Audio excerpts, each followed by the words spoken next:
1 Samuel chapter 15.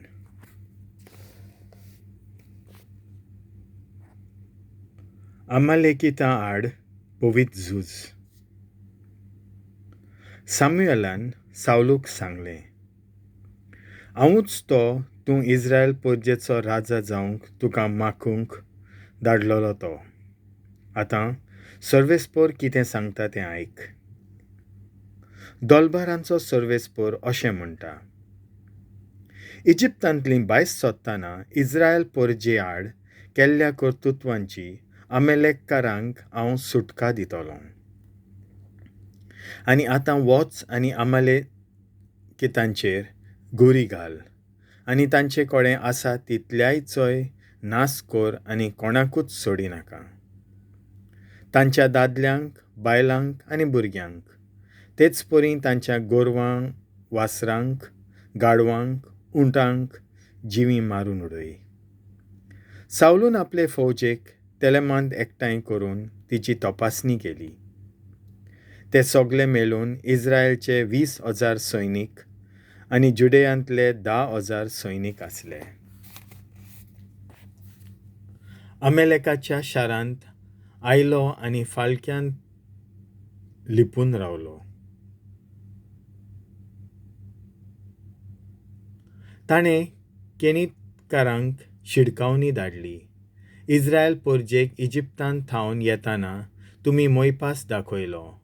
अमेलेकितकारां बरोबर तुमचो बसून जायना जावच्याक तांचे सोशिले पयस वचात. त्या पासत हो निरोप पावतोच ते अमेलेकितकारां सरशिले पयस गेले. सावलून अमेलेकितकारांचेर जोयत व्हेलें. इजिप्ताचे उदेंतीक थावन हाविला ते शूर पर्यान हें झूज चल्लें. तांणी थंयच्या सगळ्या लोकांक तोरसादीन जिवेशी मारलो. राजा आगाग हाका जिवो सांपडायलो. साऊल आनी ताच्या सांगात्यांनी आगागाचें जिवीत सांबाळलें आनी तशेंच तांचे बऱ्यांतले बोकडे, बोकड्यो, मेंढरे आनी गायो आनी तेच परी जें कितें बरें आसलें तें तांणी सांबाळलें. जें कितें किंमत नासलोलें आसलें ताचो सत्यानास केलो. सावलूक सोर्वेस्पोर नाकारता. सोर्वेस्पोराचें उतर सामुएलाक अशें पावलें, सावलूक राजा केलो म्हूण हांव पश्चाताप जातां. ताणें म्हाका पाट केली आनी म्हज्यो आज्ञा सांबाळल्यो नात. सामुएल रागान बोल्लो आनी आख्खी रात ताणें सोर्वेस्पोराक परतून मागलें. दुसरे सकाळीं तो सावलूक मेलूंक गेलो. साऊल कार्मेल नगरांत गेलोलो आसा म्हूण ताणें आयकलें. थंय ताणें आपलोच एक पुतलो उबारलो आनी फुडें तो गिलगालांत गेलोलो. सामुएल सावलूशी आयलो आनी सावलून म्हणलें, सोर्वेस्पोराचो आशिर्वाद तुजेर आसूं. हांवें सोर्वेस्पोराचे कायदे पाळले. सामुएलान जबाब दिलो, तशें जाल्यार मेंढऱ्याचें रडणें आनी गोरवांचें आंबेवप कित्याक आयकता? सावलून जबाब दिलो, लोकान तांकां अमेलेकिताक थावन घेतल्यांत. तांणी बरे ते मेंढरे आनी बोकड्यो सोर्वेस्पोराक तुज्या देवाक बलिदान भेटोवंक दवरल्यात. दुसऱ्या सगळ्याचो आमी सत्यानास केलो. सामुएलान सावलूक म्हणलें, गेल्ले राती सोर्वेस्पोरान म्हाका कितें कळीत केलां तें हांव तुका सांगतां. आनी सावलून म्हणलें, तर सांग. आनी सामुएलान सांगलें, तुज्या दोळ्या मुखार तूं ल्हान जाशी, तरी पूण इस्रायल कुलयेचो वडील जावंक तूं पावूंक नाय. सोर्वेस्पोरान इस्रायलाचो राजा कसो तुका मागूंक ना. सोर्वेस्पोरान तुका एक खेरीत काम करूंक धाडलो आनी म्हणलें, वच आनी त्या पातकी अमेलेकितांक नाटांक करूंक तांचो बसून जाय पर्यान तांचेर झूज कर. सोर्वेस्पोराचें उतर तुवें कित्याक आयकूंक नाय? झुजा काळार चोरून हाडलोलो mhal तुवें कित्याक दोवरलोय? आनी सोर्वेस्पोराक mandona तें कित्याक केलें? सावलून सामुएलाक जबाब दिलो, हांवें तर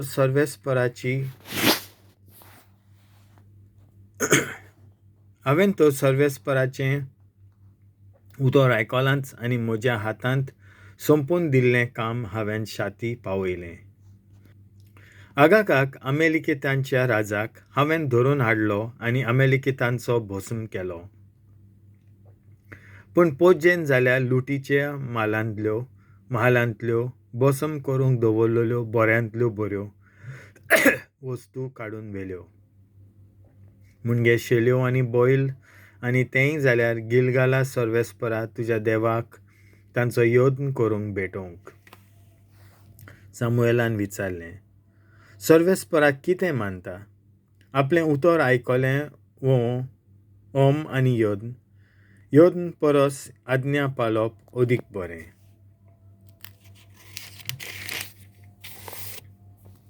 आनी मेंढऱ्याचे चोरबे परस खालतेपण अदीक मोलाचें. देवाचेर कोलपूंक म्हणल्यार एक जादू करपाचें पातक. आपल्याच वाड्यान चलप म्हणल्यार कुड्ड्यां देवाक भोजपा सारकें. सर्वेस्पराच्या उतराक तुवें पाठ केल्ली देखून सर्वेस्परानूय तुका आपणे विंचलोल्या राजाक सोडून दिलो. सावलू निश्फोळी बोगसणें मागता. सावलून सामुएलाक जबाब दिलो, ओय, हांवें पाप आदारलें.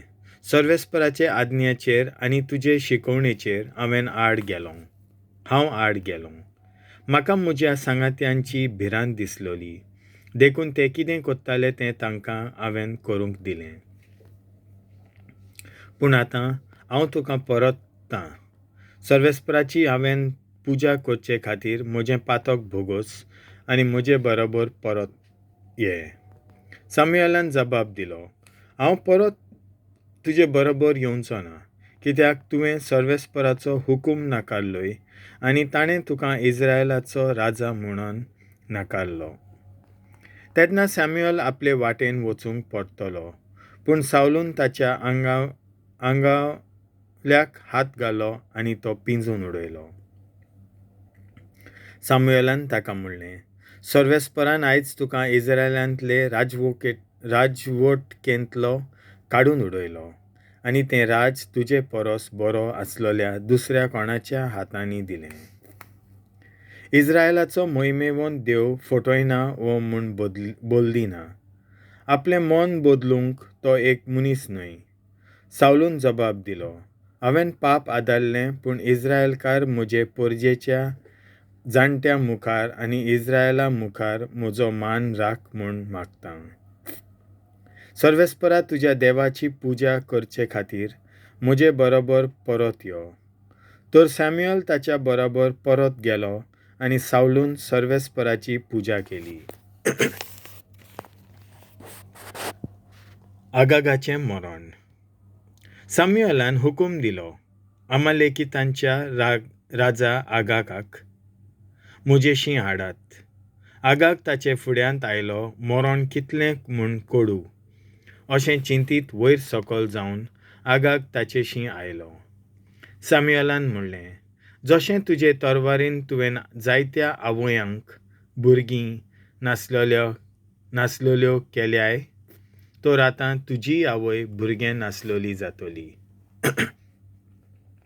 आनी ताणें गिलगालांत सर्वेस्परा मुखार आगागाची कूड कुडक्यांनी कातरली.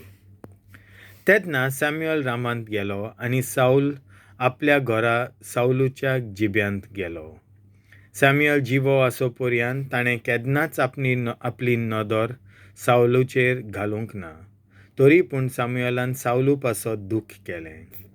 सावलूक इस्रायलाचो राजा केलो म्हणून सोर्वेस्पोर खंतोवलो. देवाचें उतोरें.